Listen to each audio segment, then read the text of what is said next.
Go ahead from there. When Paul Bunyan was born, he was a big baby. The cradle his parents had used for each of their other children was too small for Paul. Fill the room with sound. Pa had to build a really big cradle for Paul. When Paul grew big enough to laugh and clap his hands, the vibration shook the house so hard that it broke all of its windows. Paul replaced the windows several times, and finally he just decided to leave them open. The breezes blew in and out as they passed. Pleased. As they pleased. When Paul got old enough to run around the neighborhood every time he sneezed or coughed, he blew the roofs clear off the neighbors' houses. The neighbors started complaining. But Paul grew into quite a handsome, likable, And big lad. There was no lake big enough for Paul to learn to swim. So Paul went down to the sea and jumped in. He made a splash so big It caused a tidal wave that flooded the land for miles around. Paul, if we don't do something,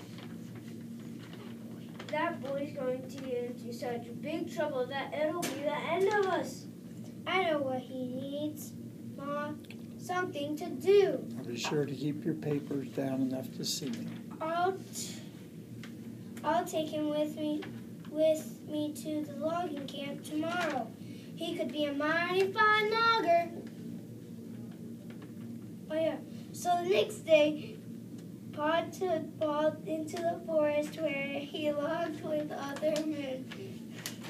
Paul and the other loggers taught Paul how to fell a tree, how to sort them, which logs were good for making houses, which were good for making rail ties,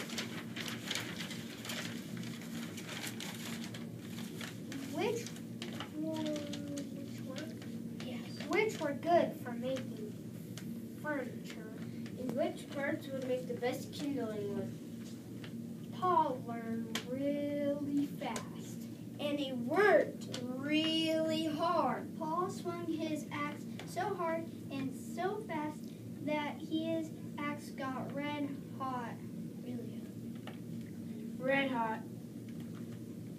That winter, folks came from all around to watch the giant logger work. And on really cold days, they gathered around Paul's red-hot axe to warm their hands. Now lumberjacks really love their dogs. Man's best friend. But no scrawny dogs was good enough for Paul. That first winter, So the story goes, The sky was blue, but it started snowing. the blue of the sky stuck to the snow, and blue snow covered the ground. as Paul walked by a blue snowdrift, he saw a baby ox calf. It was lost and half frozen. Paul picked up the calf and carried it home. The calf was blue. No one knew if the calf was blue from the cold or if some blue of the snow had rubbed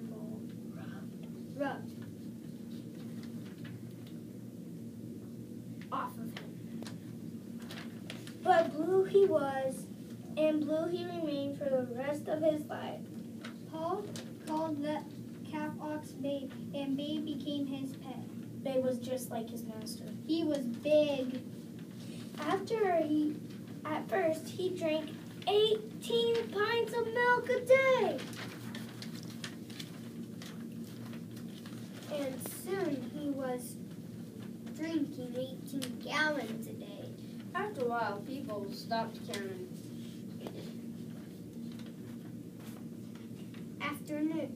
One afternoon, Paul Bunyan built a barn full for Babe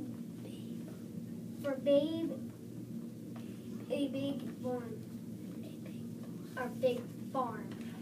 The next morning, he looked out and saw Babe.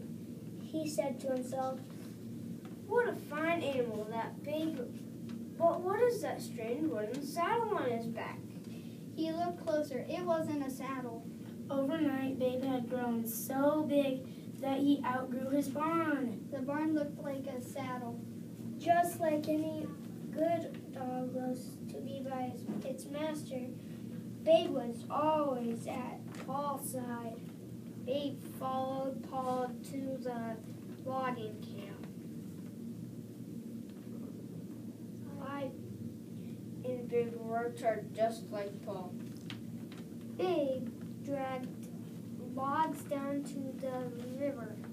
And he moved huts from one side of the mountain to the other. That worked great while the men logged near the river. But as the camp moved up the mountain further from the river, it became more difficult for Paul and Babe to get the lumber around the curves of the road down to the river. Babe, it's time to run those sugar lumps I give you of a Saturday night. Paul put his harness on Babe's shoulders, and he hitched one end of that twisting road to it. Pull, Babe. Paul ordered. Babe pulled. He heaved. He pawed the ground. And he pulled that whole road straight. Paul grinned. That's my babe. Applause. Take a bow, please. Wonderful job.